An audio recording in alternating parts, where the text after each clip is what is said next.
맥주하면 떠오르는 나라, 바로 독일의 맥주 사랑은 다른 어느 나라보다 남다른 것으로 유명합니다. 독일에서는 약 1,300개가 넘는 양조장에서 4,000여 종 이상의 맥주를 생산합니다.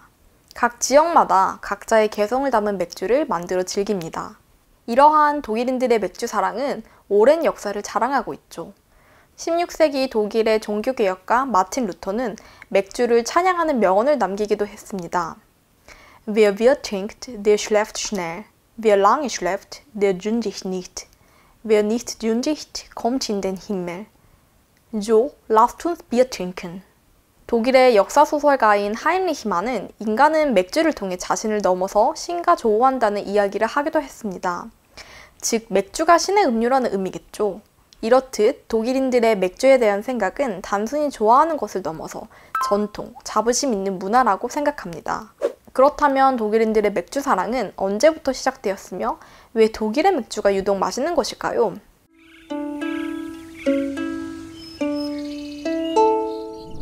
우선 맥주의 역사에 대해 간단히 살펴보면 최초의 맥주는 기원전 4,000년 전 메소포타미아 지역에 살던 수메르인들에 의해 실수로 탄생되었다고 합니다.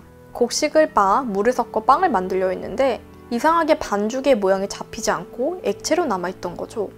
이 흐르는 빵 반죽이 지금의 맥주의 시초입니다. 윗부분에는 곡식 찌꺼기가 떠다녔기에 이렇게 항아리에 빨대를 꽂아 아랫부분을 마셨다고 해요. 이후 이집트 왕조에 전해진 보리의 재배법과 맥주 제조법은 그리스 로마를 거쳐 유럽으로 전해졌습니다. 시간이 흘러 중세 유럽에서는 전혀 뜻밖의 장소에서 맥주를 만들게 됩니다. 바로 수도원이었습니다. 수도원의 수도사들은 맥주를 즐겨 마셨다고 합니다. 하루에 무려 5리터의 맥주를 마시는 것까지 허용되었다고 해요. 수도사들이 맥주를 직접 만들어 마신 이유는 여러 가지가 있겠지만 첫 번째 이유는 금식과 연관이 있습니다.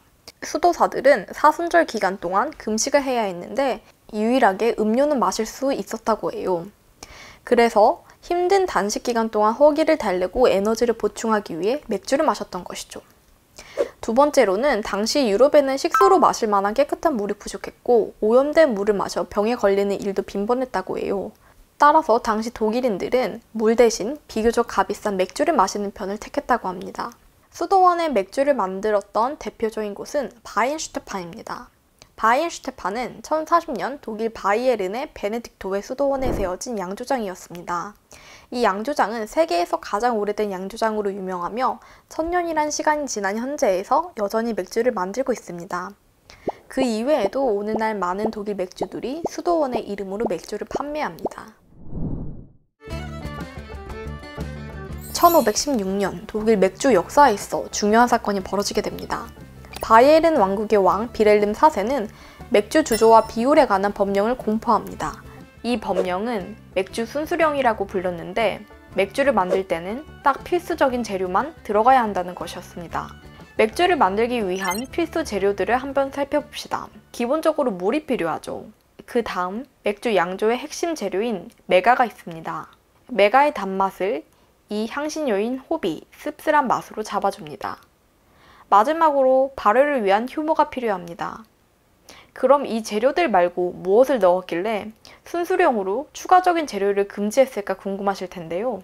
당시에는 체리 등 여러 과일부터 허브까지 많은 재료들로 맥주를 만들었다고 합니다. 여기까진 괜찮겠지만 심지어 빨리 취하라고 독버섯, 독초 등을 넣기도 했답니다. 이에 따라 안정성을 위해 재료를 제한하게 되었던 거죠. 맥주를 좋아하시는 분들이라면 보리로만 맥주를 만들면 독일의 맥주 중 향이 풍부하기로 유명한 밀맥주는 어떻게 된 거지? 라는 의문이 떠오르실 수 있을 것 같아요. 맥주 순수령 공포의 두 번째 이유가 바로 이 밀과 관련이 있습니다. 당시 사람들이 물보다 맥주를 더 흔히 마시면서 밀 소비가 너무 많아졌다고 해요. 빵을 먹어야 하는데 밀이 부족했던 거죠. 그래서 맥주 재료에 밀이 들어가는 것을 금지시켰습니다. 그러나 과일향과 꽃향이 풍부한 밀맥주를 과연 사람들이 포기할 수 있었을까요? 그러긴 쉽지 않았겠죠. 그래서 순수령을 공포한 지 30년 즈음이 흐른 후 세금을 납세하는 대가로 밀맥주를 제조하는 곳이 독점적인 양조장에만 일부 허가되었습니다.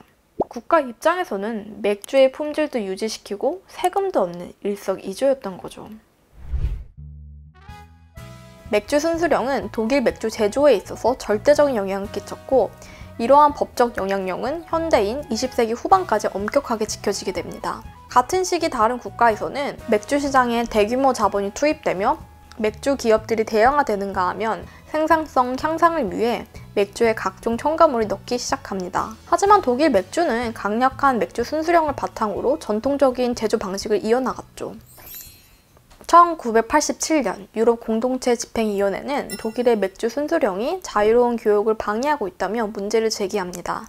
기나긴 소송 끝에 유럽 법원은 집행위원회의 손을 들어주게 되었고 수입 맥주에 한해 다른 재료들이 허락됩니다. 이러한 흐름 속에서 추가적인 법 제정을 통해 점차 독일 자국 맥주 시장에도 조금의 여유가 생겨납니다. 필수 4가지 외에 다른 재료들도 허용이 된 것이죠. 이에 따라 독일 각 지역의 중소 양조장들은 지방의 전통적인 맛을 되살리거나 혹은 양조장의 독자적인 맥주를 만들거나 하는 방식으로 다양한 맥주를 생산하게 됩니다. 오늘날 모든 독일 맥주가 과거의 맥주 순수령을 지키고 있지는 않습니다. 그러나 순수령 이후 역사를 거치며 독일 맥주에는 질 높은 기준이 세워졌습니다. 그리고 바로 이 높은 기준을 여전히 고수하면서 오늘날 독일 맥주들은 개성 있는 맛들을 실험해 나가고 있습니다. 오늘 고단한 하루를 마치고 좋아하시는 맥주 한 잔 어떨까요? 재밌게 보셨다면 구독, 좋아요 부탁드립니다.